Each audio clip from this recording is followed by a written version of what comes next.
In January of 1776, the American cause for independence was on the brink of ruin. In fact, things were so bad that General Washington, who rarely ever allowed himself to show signs of discouragement, sent a letter to Lieutenant Colonel Joseph Reed saying, quote, "Few people know the predicament we are in." Close quote. He went on to say that if he had known what he was getting himself into, he might not have accepted the command as general. And yet, 2 months later, almost exactly, General Washington's forces surrounded Boston with heavy cannons, forcing 11,000 British troops and 1,000 loyalists to evacuate the city.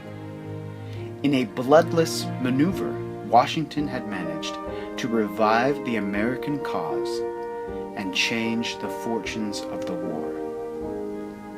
But how? What happened during those 2 months that renewed Washington's will to move forward? 3 words: the Knox Expedition.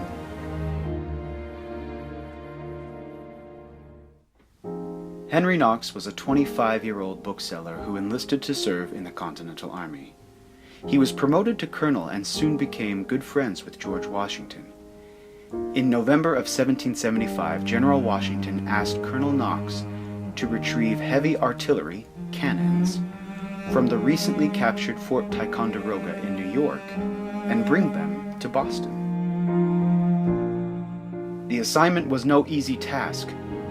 Knox and his men had to move 60 tons of artillery across hundreds of miles of bad roads in the middle of winter. While crossing the frozen Hudson River, several of the cannons broke through the ice and sank to the bottom. And yet, each cannon that fell was faithfully retrieved.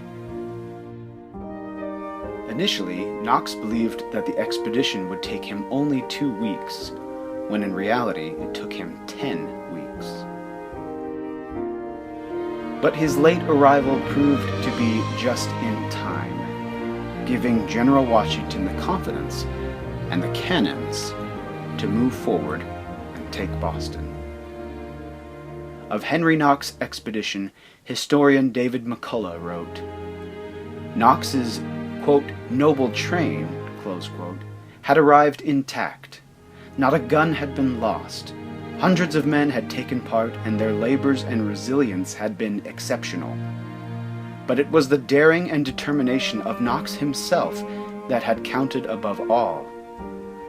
The 25-year-old Boston bookseller had proven himself a leader of remarkable ability, a man not only of enterprising ideas, but with the staying power to carry them out.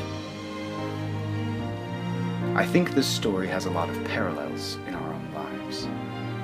Perhaps we sometimes feel like Henry Knox, that our road is cold and harsh, or that our task is more difficult than we had anticipated. If you're struggling on the road that leads to a brighter day, don't give up, because the cannons are coming.